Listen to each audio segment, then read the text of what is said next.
हर रोज देश के अखबारों और चैनलों के पास एक बिल्कुल नया इवेंट होता है, और इवेंट अगर आप गौर से देखें ना तो बिल्कुल सेम टू सेम होता है।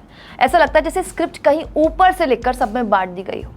लेकिन फिर भी खुद को नंबर 1 बताने वाले चैनलों के पास आज की सबसे बड़ी खबर दिखाने का जिगरा नहीं है। दोस्तों, मेरा नाम है कुमकुम बिनवाल और मैं आपको आज वो खबर दिखाने वाली हूँ जिसके बाद आपके पैरों तले जमीन खिसक जाएगी, क्योंकि ये खबर देश की असली हकीकत आपके सामने रखेगी। इसीलिए मैं आपसे बार बार गुजारिश कहती हूँ कि थैंक्स के ऑप्शन का ज्यादा से ज्यादा इस्तेमाल कीजिए, ताकि इस तरह की खबरें हम और बड़े स्तर पर आपके आगे रख पाएं, क्योंकि कोई टीवी चैनल या अखबार इस तरह की खबरें आपको नहीं दिखाएगा। पिछले महीने देश में एक रिकॉर्ड टूटा है दोस्तों। जानते हैं किस चीज का? बेरोजगारी का।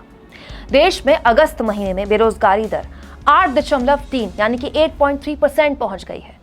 अब सरकार तो रोजगार का कोई आंकड़ा जारी करती नहीं है, लेकिन centre for monitoring Indian economy यानी कि CMIE ने यह आंकड़ा जारी किया है कि अगस्त में न केवल बेरोजगारी इस साल के सबसे हाई लेवल पर थी, बल्कि 20 लाख रोजगार कम हो गए। सोचिए, देश में रिकॉर्ड स्तर पर बेरोजगारी बढ़ रही है, पर इस पर कोई चर्चा तक नहीं कर रहा। अभी हाल ही में केंद्र सरकार ने संसद को बताया था कि पिछले 8 सालों में 22 करोड़ युवाओं ने नौकरी के लिए फॉर्म भरा, लेकिन नौकरी मिली केवल 7 लाख लोगों को। आसान भाषा में अगर इसको समझा जाए तो अगर 1000 लोगों ने सरकारी नौकरी के लिए फॉर्म भरा तो नौकरी कितनों को मिली? 3 लोगों को। ज्यादा पुरानी बात नहीं है दोस्तों, जब देश में रिकॉर्ड 45 साल में सबसे ज्यादा बेरोजगारी भी देखी गई थी। और ये सब कुछ जो हुआ था ना, ये तो कोरोना से पहले का हुआ था। मतलब साल में जो 45 साल में सबसे ज्यादा बेरोजगारी थी, कोरोना से पहले का आंकड़ा था। खुद CMIE ने कुछ वक्त पहले आंकड़ा जारी कर बताया था कि कोरोना के पहले लॉकडाउन के पहले हफ्ते, गौर से सुनिएगा, पहले लॉकडाउन के पहले हफ्ते में, केवल पहले हफ्ते में 12 करोड़ लोग बेरोजगार हो गए। हाँ, ये जरूर है कि इसी दौर में देश के एक उद्योगपति ने दिन रात इतना पैसा कमाया कि आज वो दुनिया के तीसरे सबसे अमीर शख्स बन गए। अब आप इस खबर पर ताली बजाएं, थाली बजाएं, मर्जी भाई आपकी। इन सब के बीच कुछ लोग ऐसे भी हैं जो आज देश की GDP 13% होने पर ढोल पीट रहे हैं।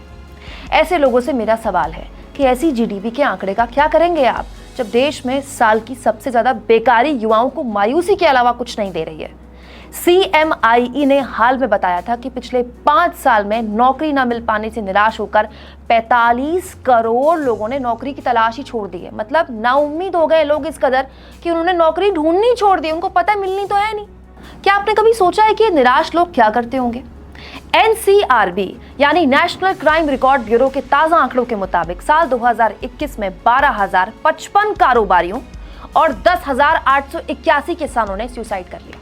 यानी कॉर्पोरेट सेक्टर में लोगों ने किसानों से ज्यादा सुसाइड किए हैं। और लिस्ट यही खत्म नहीं होती है। खुद NCRB के आंकड़े कहते हैं कि देश में जिन कुल 1,64,033 लोगों ने आत्महत्याएं की, उनमें 25.6% यानी कि 25.6% दिहाड़ी मजदूर थे। यानी देश के हर सुसाइड करने वाला चौथा आदमी दिहाड़ी मजदूर है। तो क्या ये मान लिया जाए कि देश का गरीब किसान हो, मजदूर हो, कारोबारी हो, सबका हाथ तंग है भाई?